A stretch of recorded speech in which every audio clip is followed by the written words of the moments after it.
So the key here, folks, is to move to Green Bay and make a relationship with Corey's bank. The two it's a winning combination right now, apparently. Yeah, exactly. That's amazing. The fact that there's still multifamily with those kind of numbers just around. I mean, it sounds like they're not that hard to find and pick up where you are, and then have a bank on the other side that's just going to give you the 80% right out of the gates. That's a winning combination is what that is. It's a winning combination. So I'm going to take advantage of it as long as I can. And hopefully you delay releasing this podcast for quite a while. right. And nobody starts flooding the Green Bay market. Welcome to the BiggerPockets Best Deal Ever show. I'm your lovable host, Ken Corsini, who with my wife, Anita, have flipped over 800 houses in Atlanta since 2005 and even have a show on HGTV. But this show isn't about us. It's about all the amazing real estate investors out there that are crushing it. It's about their stories, their best deals, how they sourced them, how they funded them, and what we can learn from their experiences. This is the Best Deal Ever show. Hey BiggerPockets community, before we jump into this video, I want you to take 2 seconds and go to biggerpockets.com/best deals to reserve your copy of my new book, Profit Like the Pros. Between the bonuses we're giving away and the content in the book, I promise you will not be disappointed. Again, biggerpockets.com/best deals. Hey, this is Ken Corsini with the Best Deal Ever show. On today's episode, I am joined by Corey Reyment. Corey, how you doing, man? I'm doing great, man. How you doing? I'm doing fantastic. The question is, you being in Green Bay, how are you doing? Because how freaking cold is it today?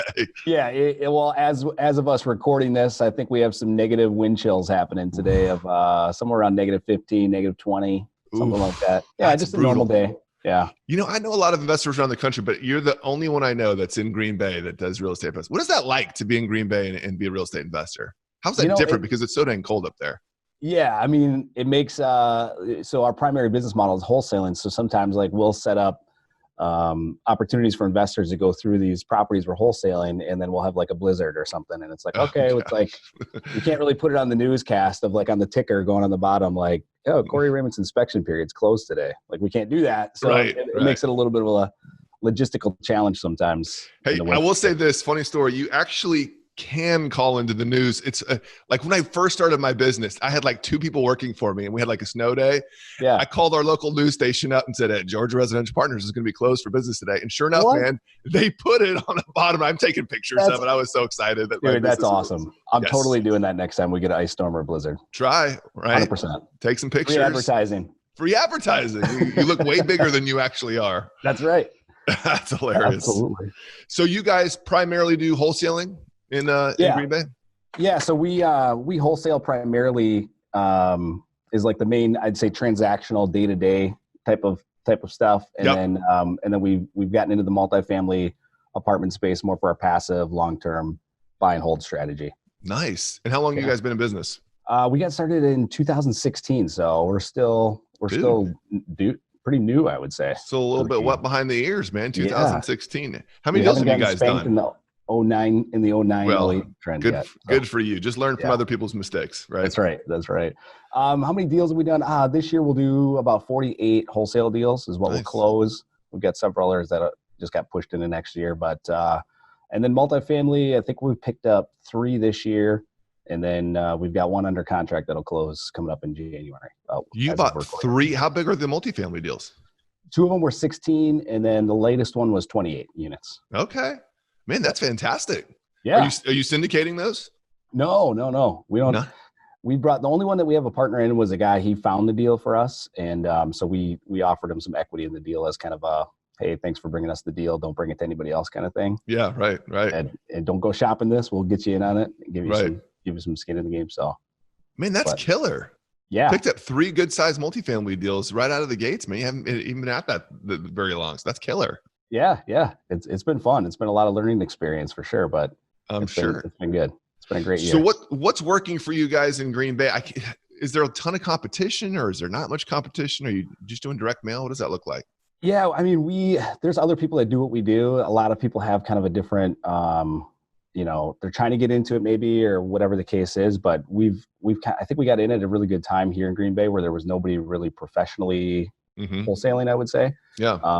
And so we were able to come in and just treat it like a business and be consistent with our marketing and things like that. And And for that, now we've grown, and now we have employees and an office. I mean, it's been amazing. But there's people that are wholesaling, and there's people that are investors here that have different means for acquiring properties maybe than what we do. So they'll pick up deals that we don't get for various reasons. But I would say that we're very fortunate in the sense that there's not a lot of competition, but we're also in a really small market. I mean, Green Bay is about 100,000 people. So really, that's it. Green That's Bay's it. only 100. It's amazing that you have a pro football team with 100,000 people, right? Yeah, we always joke that we can fit like the whole city in the stadium on Sundays. So Yeah, there's like all of Wisconsin converge on Green Bay on Sundays. yeah, pretty much. It's like takeover. And if you're not there, you stay home. You don't go anywhere. You stay at the home and you watch the game. And it's like tumbleweeds go rolling across the streets here. There's like nobody out.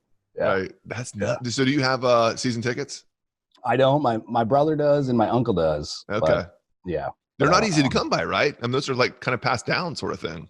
It's like you have to get on the waiting list, and then you're on it for like 30 years or something crazy. Really? Before you can get access to season tickets here. Yeah, it's nuts. That's crazy. Yeah, it's crazy. But only 100,000 people. So yeah, that's a small market. Do you farm outside of Green Bay or mostly just in Green Bay? Yeah, so there's a little bit smaller city just about a half hour south of us called Appleton, Wisconsin. So we kind of go between those two. We go Brown County and Outagamie County. Those are the two counties Green Bay and Appleton are in. Gotcha. That's our primary market. We've tried to expand to some other areas, and it wasn't worth it. So we decided let's just focus on these two cities and kind of run it there. I mean, the fact that you can pull out 50 deals out of a town that small, that's pretty awesome. Those are good numbers. It's been like I said, it's been a good year for sure. So last 3 years, is there one deal in particular that stands out as your best deal ever? Yeah. And I think it's the best deal just because it really just kind of opened us up to new possibilities and the deal I mentioned we have under contract, we're closing in January. It kind of spawned back from this deal. So it was one of the 16 unit apartments that we picked up. Mm-hmm. And we do a lot of direct mail. We do text, we do cold call. We spend a lot of good money in marketing. Mm-hmm. And one of my favorite things about this is it was a zero cost acquisition. It happened, I was at a RIA, and they gave us the opportunity to go around and say what we were looking for. And I got on the mic and said, hey, I'm looking to pick up some apartments if anybody knows of anything. And there happened to be a real estate agent there who I'd never met before. Didn't know him from Adam. It was his first meeting. And I sat down, he leaned over and he's like, hey, Corey, I got a 16 unit. I'm going to list tomorrow. I'll talk to you after. I'm like, okay. Wow. Perfect. Wow. So we got to talking. He kind of gave me the numbers on it and shared a little bit of information about it. And I said, great, let's go look at it tomorrow and we'll put an offer in and let's move on. And he's like, really? Are you serious? I'm like, yeah, let's go. Come on. So we got there, we looked at it. He told me they were all 2 bedrooms. And the first apartment we walked into, I was opening all the closet doors looking for the second bedroom, and there was none. It turns out they were all 1 bedrooms. It was fine. The numbers still work good. We picked it up for $545, and then it needed some work. It wasn't in pristine condition. Yeah, it needed some work. There were some nasty apartments in there. Were they renovated? I mean, were they occupied? Yeah, it was fully occupied. It was. When we got it. There was 1 unit that was on the way out, so it was great because we got to renovate that as soon as we took it over and fill that unit at full market rent. Yeah, right away when we took it over. But so what were rents at the time? He was averaging like $450 a unit. Okay, I think. Fully. I mean, that's still so that cash flow day one. I mean, crap. Yeah, 16 units at $451 for only $545,000. Right. That's nuts. So yeah. So what was your projected market rent for the building? When I bought it, when I was running my analysis, I was trying to be a little bit safe, and I figured about $575 to $595 was the rent. But we actually, since we've been upgrading some of the units as we've gone, we're getting about $625 a unit right now. Wow. So, yeah. Incredible. Yeah. So how did you fund the deal? How did you pull together the acquisition and the rehab funds? Well, and this is why I chose this deal, because this is what really opened us up. There's some local banks in our area, and I found out through the masterminds and different groups we're in that we're kind of in a unique area, or maybe there's people out there that just don't have these conversations with their local community banks. But the bank offered to give us 80% of the stabilized appraised value, or after repair value, if we're talking a different terminology. Yep. And so what they did is they sent the appraiser through, and we kind of gave them like our scope of work of what we were planning to do to improve the property and where we thought rents could be. And all those sort of things. So then they did the appraisal based on those figures, and they came back at like 717 or something as an appraised value. Yeah. And then the bank gave us 80% of the 717. So we actually got a check from the bank at closing for about $40,000 after all the rent prorations and security deposits and everything got settled, which we were able to stick into some of the units and start improving the property day one. Did they give you any of the money did they give you the money for the repairs, or they just gave you, here's 80% of the improved value, now you go fix it yourself? Or what did that look like for the improvements? Yeah, they just said, hey, 80% of 717 is whatever it was, 573 or 580 something, whatever that number was. And they just said, here, after all the settlement comes out, here's a check for $40,000. I think it was like $802. Have fun. Like, they didn't even like hold that in some sort of escrow to make sure you used it towards repairs. No, they were just like, go do it. And but they do a checkup. So you have like, they give you a 6-month interest only loan. Okay. And it's almost like a construction loan. So then you have to tell them when you're doing the appraisal what you're planning to do to improve the property. And then they come back 6 months later and they check to see, did you actually do the improvements that you said you were going to do? And then they sign off then they term it out on a 20-year. Okay. I got you. That is an awfully trusting local bank, man, to hand you over the money and say, I trust you to just do the repairs. Yeah. And we had done a couple deals with them, smaller deals before. So we had a good relationship with them. The first deal, I think we had to put a little bit of money into the deal and stuff like that. But once we built up a track record and a little bit of a relationship with them, then they're just like, hey, we know you do good stuff. Here you go. That is the power of a relationship with a good local bank, man. It can go a long way. That's amazing. Yeah. Yeah. So how much did the repairs actually end up costing? Well, it's kind of like an ongoing thing, Ken. What we've done, and thankfully we have a successful wholesaling business. So we look at our passive stuff. We don't take any money from the real estate, the passive real estate right now on these apartments. We've acquired, 3 of them here in the last year. So we're just taking, every time we turn a unit, we just take whatever rent money we have sitting in the bank. We put that into the repair of turning a unit. But each unit on average, it's probably about $3,000 to, upgrade, paint the cabinets, put some new countertops in, redo the bathroom. Right. Most of the flooring was already LVP when we got it, which was nice. Yep. So we didn't have to replace that on a lot of the units. Yeah.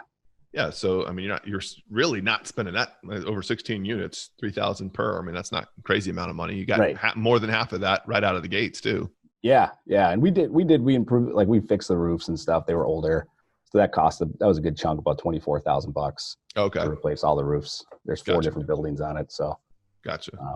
That was a big chunk right out of the gates. And then we turned that one unit, and then it was nice. We had cash flow coming in day one, and we were able to, and it was interest only loan for the 6 months. So we were able to just stick a lot of that money right back in improving the units as we turned them. So you've now termed out to 20-year AM after it converted to like a 20-year amortization? Yep. Okay. And so what does that look like right now in terms of cash flow for you guys? Yeah, right now we are cash flowing about $2,000 a month.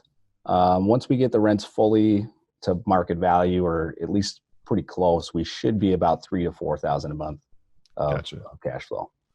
So how many of the units have been renovated and brought up to market rent? Just curious.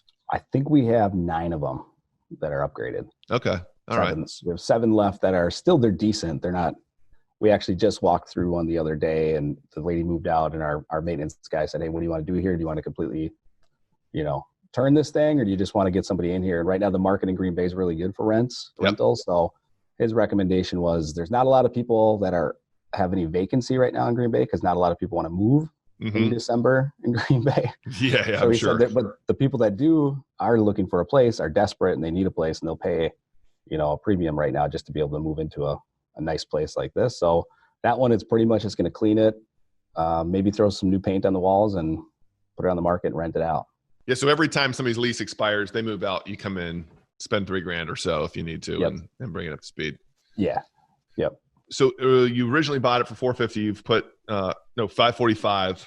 It appraised for $717. What's long-term? Is there any plan to exit it at some point in the future? And if so, what do you think you'd sell it for? I don't think so. Like, my goal with these is to hang on to them as long as I can. Yep. I mean, as I grow, we went from a couple 16s, now we went to a 28, now we're at a 34. So I can see, like, mentally my progression is like, oh, okay, now I want a 100 unit and I want this. So, I mean, down the road, maybe we would look to package up some of the smaller ones and sell those and 1031 exchange into something bigger. Yep. But for now, we're just going to hang on to them as long as we can. We're putting all the work into them and keep good tenants in there. Hopefully keep them long term and let those things cash flow, let them pay down the debt, take the tax benefits, and hopefully down the road, 20 years, we got a free and clear apartment. Yep. That's awesome, dude. So for an apartment that size, 16 units isn't huge. Do you have an on-site property manager? What does that look like? No, actually what I've done this year, with all of our apartments, I have a different property management company that manages each one of them. And I did that kind of more because I wanted to test them out, and I let them know that I have different ones. So they're competing. Yep. Smart. Hopefully do that. So I'm kind of evaluating the property management companies over this 12-month span, and we're going to see how they've performed and, things I like and don't like about certain ones. And then we'll probably make some shifts to consolidate some of that to either one company or maybe down to two companies, until we can get to the point where we have maybe 150 to 200 units. Then we'd look at bringing on site somebody that just works specifically for us, and or not on site, but somebody who works specifically just for us in the rental business. Yeah. Have your own in-house property manager. Right. Yeah. That makes sense. Yeah. Was this your first multifamily that you kind of stepped into? This was our second one. Was your second? So this was the second one. Gotcha. But it definitely opened up a lot of doors to start to get into some of the bigger stuff with the bank. Yeah, so what did you learn? What did you learn through the process? What would you do differently, or did you do differently going forward from having done this deal? Moving forward, the thing that I did differently is I just started to have a lot more confidence in knowing that I had the relationship with these guys and their lending program. I was like, well, geez, as long as I can buy the property right, or I have that equity built in, from day one based on what the rents are and the NOI is today versus where it should be based on the market. As long as I have that spread there, I can pretty much just go out and find as many as the bank will keep letting me have, as long as I have that spread there and not have to bring any money to the table to buy these properties, and they'll give me money to improve it. I'm like, this is a no-brainer. I'm just going to keep buying them. And so one of the best deals that we'll probably ever do financially in our career, our short career, is the one that we have under contract for the 34 units. That one we're picking up for $725. It's got a full 5 office spaces on the first level that aren't even rented. We don't even count that in the 34 units. It's got a basement that could be put, built into storage. And based on my evaluation, I think it should appraise on that same type of appraisal, like a stabilized appraised value once the rents are up. It should be around a 1.2 to 1.5 appraisal. So immediate equity. And we have a Airbnb right on the Bay of Green Bay. That's been doing really well, but we bought it kind of like for our own personal. We're like, once we have this thing paid off, then we don't have to rent it. We can just go, spend the summer out there. And so that was a huge goal for us. We put it down on paper. It was like, let's pay that cottage off 100% so we don't have to be renting it out. And again, coming back to the relationship with that banker, I had a conversation with him based on my assessment. I said, hey, if this appraisal does come in at that 1.3 or 1.4 mark, could we take our debt on our cottage, wipe it off the cottage, move it over to the apartment, and then you guys fund the apartment? And he's like, yeah, as long as the numbers work. Wow. We don't have a problem with that. And then he's like, if you guys want to pull a line of credit then on the cottage and use that, I have no problem with that. Yep. Yeah. Like, great. That's awesome. So that just opened up that apartment, that 16 unit really just opened up just so many possibilities, with what we're doing moving forward. That's kind of when I started thinking about the best deal. I'm like, that has to be the best deal because it's just opening up so much more as we continue to keep pushing forward. So the key here, folks, is to move to Green Bay and make a relationship with Corey's bank. The two it's a winning combination right now, apparently. Yeah, exactly. That's amazing. The fact that there's still multifamily with those kind of numbers just around. I mean, it sounds like they're not that hard to find and pick up where you are, and then have a bank on the other side that's just going to give you the 80% right out of the gates. That's a winning combination is what that is. It's a winning combination. So I'm going to take advantage of it as long as I can. And hopefully you delay releasing this podcast for quite a while. right. Nobody starts flooding the Green Bay market. You got 3 months. Nobody wants to be there in the winter anyways. Right. So that's true. That's true. Corey, this was awesome, man. Thanks so much for coming on. We appreciate it. Yeah, man. I appreciate you having me. Thanks a lot, Ken. All right. Talk soon. All right. Thanks for listening to the Best Deal Ever show, brought to you by BiggerPockets. If you've been energized, entertained, or enlightened by today's show, please feel free to hit the subscribe button. You can also follow me on Instagram and Twitter at Ken Corsini, or check us out online at redbarnhomes.com. Don't forget, one man's best deal ever may be the inspiration you need to create your next best deal. So, hope to see you on the next episode.